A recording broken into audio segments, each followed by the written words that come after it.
প্রথম আলোর পর, প্রথম শব্দের পর আল্লাহ তাআলা আদমকে শিক্ষা দিলেন সব নাম। এই শিক্ষা ছিল মানবজাতির জন্য এক নতুন দিগন্তের উন্মোচন, যা তাদের অস্তিত্বের ভিত্তি স্থাপন করেছিল।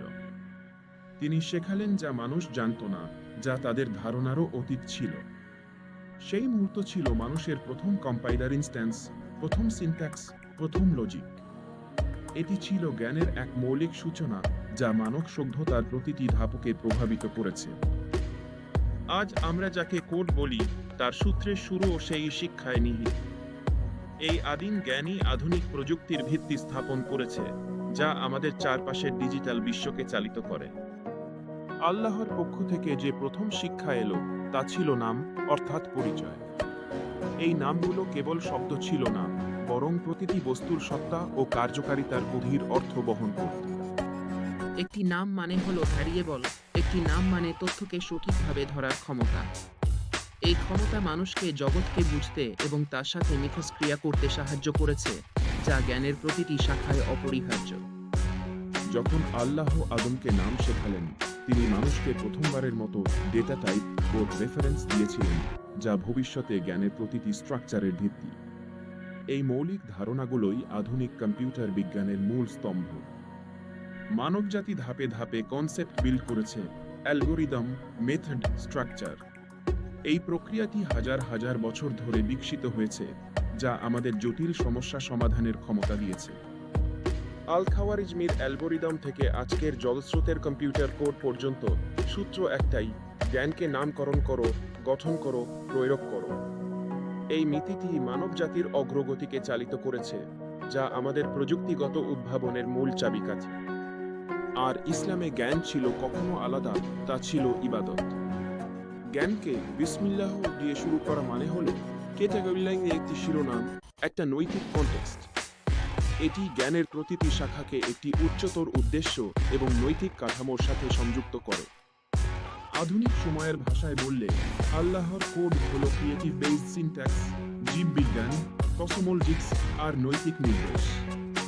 এই কোড মহাবিশ্বের প্রতিটি অণুপরমাণুতে বিদ্যমান, যা সৃষ্টির শৃঙ্খলা ও সৌন্দর্যকে প্রকাশ করে।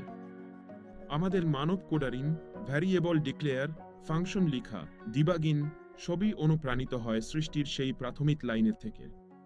আমরা প্রকৃতির নিয়মাবলী পর্যবেক্ষণ করে আমাদের নিজস্ব সিস্টেম তৈরি করি, যা আল্লাহর সৃষ্টির প্রতিচ্ছবি। তবে বড় পার্থক্যটি কি? মানুষের কোড লিমিটেড, আল্লাহর কোড ইনফিনিট। মানুষের লাইনে বাগ আছে, কিন্তু আমাদের দায় হলো বাগ ধরিয়ে নিতে, প্যাচ করা, দয়াশীলভাবে কোড লিখা। এই সীমাবদ্ধতা আমাদের বিনয়ী হতে শেখায় এবং নিরন্তর উন্নতির দিকে ধাবিত করে। তুমি যখন কোড লেখ, তুমি শুধু যান্ত্রিক কাজ করো না, তুমি সিদ্ধান্ত নির্মাণ করো।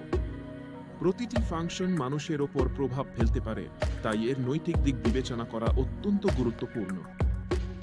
আল্লাহর দেয়া সেই প্রাথমিক নাম ও পরিচয় যদি আমরা তার নৈতিক সীমায় ব্যবহার করি, প্রযুক্তি হবে রহমত। এটি মানবজাতির জন্য কল্যাণ বয়ে আনবে এবং আমাদের জীবনকে আরো উন্নত করবে। আর যদি আমরা অহংকারে ডুপ্লিকেট করে ফেলি, তাহলে তা হয়ে ওঠে ক্ষয়। এই অহংকার মানবজাতির জন্য ধ্বংস ডেকে আনতে পারে, যা আমাদের নৈতিক দায়িত্ব থেকে বিচ্যুত করে। আদমকে যে শিক্ষা দেয়া হয়েছিল, সেটি ছিল মানুষের প্রথম কোডিং। আজ তোমার হাতে কোড আছে, তোমার ইচ্ছায় ক্ষমতা আছে। এই ক্ষমতাকে সঠিকভাবে ব্যবহার করা তোমার নৈতিক দায়িত্ব। তাই কোড লেখার সময় স্মরণ রেখো, তুমি কি মানুষের কল্যাণে লিখছো, নাকি কেবল নিজের অহংকারে? তোমার প্রতিটি লাইন কোডের একটি গভীর নৈতিক প্রভাব রয়েছে।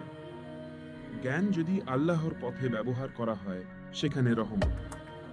জ্ঞান যদি আল্লাহর নির্দেশ এড়িয়ে যায়, সেখানে বিপদ। এই মৌলিক সত্যটি আমাদের প্রতিটি কর্মে স্মরণ রাখা উচিত।